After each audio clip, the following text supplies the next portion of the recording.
네, 함께하는 학습 심리학의 핵심 개념 두 번째 시간 수반성에 대해서 한번 다뤄봅시다. 우리가 앞에서 CS의 예언적 가치, 19번째 시간에서 CS의 예언적 가치에 대해서 한번 다뤄봤죠. 거기에 좀 확장판이라고 생각을 하면 됩니다. 자, 우리가 첫 번째 근접성에 대한 도전으로부터 이야기를 한번 시작해 보도록 하죠. 고전적 조건 형성을 연합의 법칙만으로 설명할 수 있는가? 우리가 이제 연합의 법칙 뭐였죠? 근접성, 빈도, 강도였죠. 그 중에 제1 원리는 근접성이었어요. 그래서 우리가 앞에서도 근접성의 원리가 맞다면 동시 조건 형성이 가장 조건 형성이 잘 되어야 함에도 불구하고 아무리 실험을 해도 지연 조건 형성이 조건 형성이 제일 잘 됐죠. 그래서 그것이 바로 예언적 가치, CS가 US를 얼마나 예언하는가, 그런 예언적 가치가 되게 중요하다라고 얘기를 했었습니다. 자, 보면 1966년 이전까지 근접해 있는 사상들 사이의 연합이 자동적으로 형성되는 간단한 과정으로 이해를 했다고 해요. 심리학자들 사이에서. 근데 생각해보면 우리가 이제 행동주의는 1950년대 끝났잖아요. 그러니까 이미 이제 행동주의가 끝난 지 대략 한 15년, 16년 됐음에도 불구하고 이 고전적 조건 형성이라고 하는 학습 과정, 연합 학습 과정은 그냥 자동적으로 근접성 원리만 충족되면 단순하게 생각 없이 자동적으로 이루어지는 과정이라고 생각을 했다는 거예요. 자, 근데 바로 이 1966년도에 어떤 사건이 벌어집니다. 이렇게 특정 어떤 이론에 대한 것들을 이렇게 특정하는 게 쉽진 않은데, 자, 어쨌든 이 1966년도에 어떤 사건이 벌어집니다. 뭐 큰 사건은 아니고요. 바로 레스콜라와 가르시아가 수반성과 준비성에 대한 개념을 사이코노믹스 사이언스라고 하는 학술지에 논문을 내게 되죠. 당시 이 사이코노믹 사이언스는 어떤 뭐 인류 1급 학술지는 아니었다고 해요. 약간 이류, 그러니까 뭐 소위 이제 뭐 어디다 논문을 냈는데 그 리젝트 해가지고 그다음 그럼 이제 여기 말고 딴 데 갈까? 뭐 이런 어떤 약간 이류 정도의 학술지라고 합니다. 실제로 이제 레스콜라가 이 수반성과 관련돼서 논문을 냈는데 당시 이제 학술지에서 실어주지 않았다고 해요. 야, 그 당시 이제 레스콜라가 대학원생이었다고 하는데 너 이거 잘못 실험한 거 아니야? 결과가 이렇게 나올 리 없잖아. 해가지고 그 학술지에서는 리젝이 됐고, 그래서 어쩔 수 없이 이제 사이코노믹 사이언스라고 하는 학술지에 실 수밖에 없었다는 거죠. 근데 이제 이런 비슷한 류의 개념을 또 가르시아가 66년도에 사이코노믹 사이언스에 또 논문을 내게 됩니다.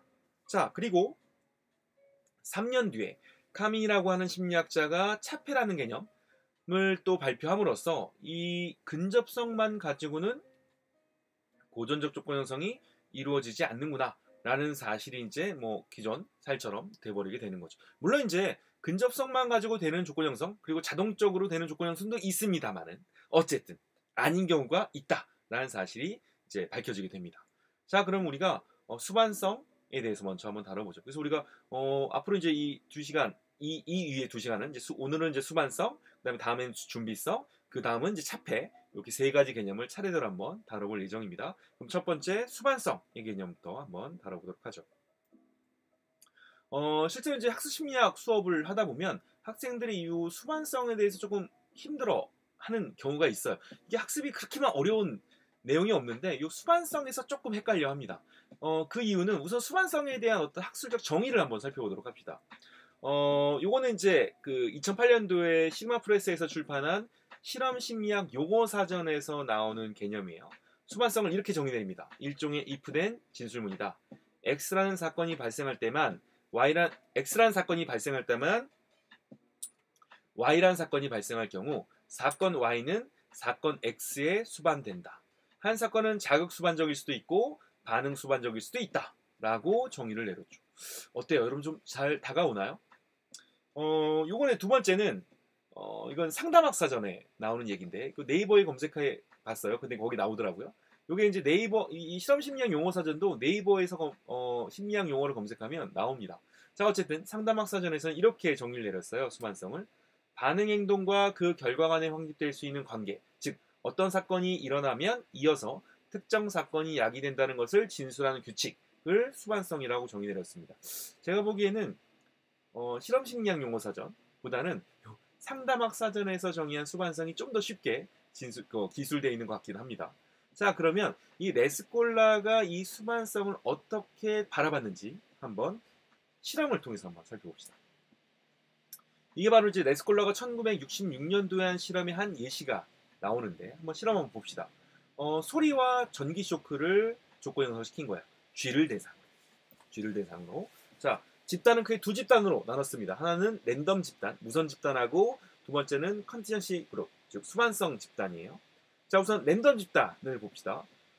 우선 소리가 제시되죠, 먼저.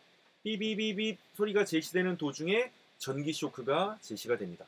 요거는 이제 뭐 지연 조건 형성도 아니고 뭐 어쨌든 소리가 먼저 제시가 되고 그 다음에 전기 쇼크가 제시되죠. 즉 전기 쇼크와 소리가 짝지어진 거예요. 그 다음에 삐비빅 없이 전기 쇼크가 오는 거죠. 그 다음에 삐비비빅이 2분 제시되고 또 얼마 있다가 전기 쇼크가 옵니다.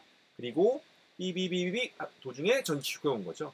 여기서 보면 쇼크와 소리가 두 번 짝지어졌습니다. 그리고 그 소리 없이 전기 쇼크가 3번 제시됐고 소리만 한 번 제시됐죠. 그 다음에 이제 수반성 집단이에요. 전기 쇼크와 소리가 한 번 짝지어졌고 그 다음에 소리가 제시됐고 그 다음에 소리와 쇼크가 한 번 짝지어졌습니다. 자, 이 두 집단을 비교해 보면 우선 무선 집단과 수반성 집단 모두 쇼크와 소리가 두 번 짝지어졌습니다. 그리고 랜덤 집단에는 소리 없이 쇼크가 3번 왔죠. 자, 보면 상황이 그 랜덤 집단은 CS 없이도 US가 발생한 것이 3번이 있어요. 그리고 상황 B, 즉 수반성 집단은 CS가 없을 때는 US가 발생하지 않았습니다. 자, 우리가 앞에서 행동주의자들의 기본 가정은 뭐였어요? 두 사건이 근접하면 무조건 조건 형성이 이루어진다 였죠. 그렇죠? 그래서 이 행동주의자들은 이 두 집단 모두 조건 형성이 이루어져야만 한다라고 생각했습니다. 왜냐하면 소리와 쇼크가 어쨌든 두 번 짝지어졌기 때문에. 근데 막상 실험을 해봤더니 랜덤 집단에서는 소리에 대해서 조건 형성이 되지 않는 반면 수반성 집단에서는 소리에 대한 조건 반응이 발생, 즉 조건 형성이 이루어졌습니다. 자, 그래서 여기서 이 랜덤 집단과 컨티전시 집단의 차이는 뭐예요? 즉 수반성 집단에서는 CS가 없을 때는 US가 발생하지 않았다는 것이 핵심이죠. 자, 이걸 다른 말로 보면 상황 B의 경우에는 즉 수반성 집단에서는 CS가 US에 대한 더 유용한 예언자가 된다는 거죠. 자, 랜덤 집단에서는 이 소리와 쇼크가 연합된 것이 2번이지만 소리 없이 쇼크가 3번이 왔다. 그러니까 굳이 소리에 대해서 주의를 기울일 필요가 없는 거죠. 말 그대로 소리와 쇼크가 랜덤처럼 제시가 됐습니다. 그렇죠? 근데 수반성 집단에서는 쇼크가 있을 땐 항상 소리가 있었습니다. 그렇죠? 그러니까 이 소리에 대해서 당연히 주의를 기울여야겠죠. 그렇죠?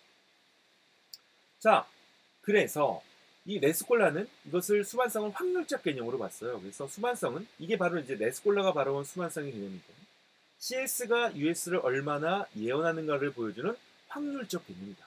그래서 CS가 존재할 때 US의 확률과 CS가 없을 때 US 사이의 차이로 이 수반성이 결정된다고 봤습니다. 그래서 이게 이제 레스콜라의 대단한 점인데, 자, 수반성을 봅시다. 확률적 개념이에요. 자, 보면 CS가 발생할 때 US가 발생할 확률, 그죠? 에서 CS가 없을 때 US가 발생할 확률을 뺀 값이 바로 수반성입니다. 그래서 이 수반성의 값이, 확률 값이 커지면 커질수록 조건 형성이 이루어진다라고 레스콜라는 생각을 했어요. 자, 그래서 이걸 좀 더 쉬운 예시로 한번 들어봅시다. 수업 시간에도 이 예시를 들면 학생들이 많이 이해를 하는 것 같더라고요. 자, 쥐와 배탈 이야기예요. 콩을 먹었을 이 쥐가 있는데 한 쥐가 있는데 이 쥐는 콩을 먹으면 배탈이 납니다. 그렇죠? 콩을 먹으면 배탈이 날 확률이 1이에요. 즉 콩을 먹으면 배탈이 날 확률이 100%라는 거죠. 자, 행동주의자들은 여기서 끝입니다. 왜냐면 콩과 배탈이 연합이 근접성의 원리에 의해서 연합이 이루어졌기 때문에 이거는 근접했기 때문에 이건 무조건 콩과 배탈은 연합이 이루어진다 라고 행동주의자들은 생각을 했거든요. 근데 레스콜라는 그렇지 않다고 본 거죠. 즉 CS가 없을 때, 콩이 없을 때 배탈이 날 확률도 고려해야 된다고 생각을 한 거예요. 자, 이거 한번 상식적인 수준에 봅시다. 쥐가 콩을 먹으면 배탈이 날 확률이 100%예요. 그런데 콩을 안 먹었을 때도 배탈이 날 확률이 100%라면 어떨까요? 그러니까 콩 먹은 날에도 배탈이 나고 콩을 안 먹은 날에도 배탈이 납니다. 그러면 콩과 배탈을 연합시킬까요? 콩이 배탈을 예언하나요? 그렇지 않죠. 요걸 이제 수반성 확률의 개념으로 보면 콩을 먹었을 때 배탈이 날 확률 1에서 콩을 안 먹었을 때 배탈이 날 확률 1을 빼면 0이죠. 즉 수반성 0입니다. 그러니까 쥐는 콩을 피할 이유가 없는 거죠. 즉 콩과 배탈은 연합이 이루어지지 않습니다. 그런데 콩을 먹고 배탈이 날 확률이 1, 100%고 콩을 안 먹었을 때 배탈이 날 확률이 0%라면 그러면 콩은 배탈을 100% 예언하고 있는 거죠. 그렇죠? 그래서 1 빼기 0은 1, 수반성이 1입니다. 즉 쥐는 콩을 피할 이유가 확실하죠. 왜냐하면 콩이 배탈을 예언하니까. 자, 그러니까 콩을 먹었을 때 배탈이 날 확률만 고려해야 되는 것이 아니라 콩을 안 먹었을 때 배탈이 날 확률도 고려해야 된다. 이것을 전체적으로 고려한 것이 바로 수반성의 개념이다라고 생각을 한 거죠. 레스콜라는 68년도에 또 이제 추가적인 실험을 합니다. 자, 수준을 4가지 조건으로 나눠서 실험을 하는데, 자 봅시다. 소리가 있을 때 쇼크의 확률을 0.40, 40%로 고정하고 소리가 없을 때 쇼크의 확률을 0, 그다음에 0.1, 0.2, 0.4로 변환해서 실험을 시작합니다. 자, 보면 소리가 있을 때 쇼크의 확률 40%, 그러니까 0.4, 그러니까 우리가 퍼센트라면 40%, 그리고 소리가 없을 때 쇼크의 확률이 0%라면 40 빼기 0은 40이죠. 그 다음에 40 빼기 10은 30, 40 빼기 20은 20, 40 빼기 40은 0%. 그죠? 순으로 조작을 해서 실험을 해본 거죠. 했더니 소리가 없을 때 쇼크의 확률이 0일 경우, 그죠? 보면 억압 비율이 가장 낮게 나왔죠. 자, 이건 무슨 의미냐? 이게 어떤 실험이냐면, 이거 앞에서 잠깐 넘어가긴 했는데, 쥐가 평상시에 레버를 누르면 먹이가 나옵니다. 그죠? 그러니까 레버 먹이. 그러니까 쥐는 계속 레버를 누르겠죠. 근데 전기 쇼크가 온다면 레버를 누르지 못하겠죠. 그죠? 그리고 나서 이제 소리와 쇼크를 짝지은 다음에 소리를 제시했을 때 만일 소리에 의해서 공포를 느낀다면 레버를 누르지 못하겠죠. 그죠? 그러니까 이 레버를 누르는 비율이 낮아지겠죠. 그러니까 이 억압 비율, 레버를 누르는 비율이 낮아지면 낮아질수록 즉 소리에 대해서 공포를 느꼈다라고 볼 수 있습니다. 즉 조건 형성이 잘 된 것이다라고 볼 수 있는 거죠. 실제로 보면 소리가 없을 때 쇼크의 확률이 0일 경우 실제로 레버를 제일 누르지 못했죠. 근데 소리가 없을 때 쇼크의 확률이 40인 경우에는 즉 소리가 있을 때 쇼크 확률 40과 소리가 없을 때 쇼크 확률이 40인 경우 이런 경우에 수반성 0이 되잖아요. 그러니까 소리가 제시되더라도 평소와 같이 레버를 눌렀다는 표시죠. 그래프를 보면. 그렇죠? 즉 조건 형성이 되지 않은 겁니다. 자, 그러면 우리가 이제 수반성이 갖는 의의를 한번 살펴봅시다. 조건 형성이 이루어지기 위해선 CS와 US의 근접성뿐만 아니라 CS가 US를 얼마나 예언하는가에 달려있다. 물론 근접성 중요하죠. 그죠? 근접성이 중요하지만 근접성만 가지고는 되지 않는다라고 레스콜라는 주장한 겁니다. 즉 CS가 US를 얼마나 예언하는가의 개념이 추가되어야 된다라고 레스콜라는 주장한 거죠. 그래서 레스콜라는 이런 주장을 합니다. 단순해 보이는 조건 형성이 실제로는 정교하고 복잡한 인지 과정에 의해서 이루어진다라는 것을 자기가 증명했다라고 생각을 한 거죠. 물론 지금은 이러한 고전적 조건 형성이 단순히 생각 없이 이루어지는 자동적인 과정인 부분도 있고 어느 부분에서는 이렇게 레스콜라와 같이 뭔가 고차원적인 인지 과정이 관여하는 고전적 조건 형성도 있다고 봅니다. 하지만 어쨌든 행동주의자들은 그리고 60년대까지는 많은 심리학자들이 그냥 자동적으로 이루어지는 단순한 과정만으로 고전적 조건 형성을 바라봤다.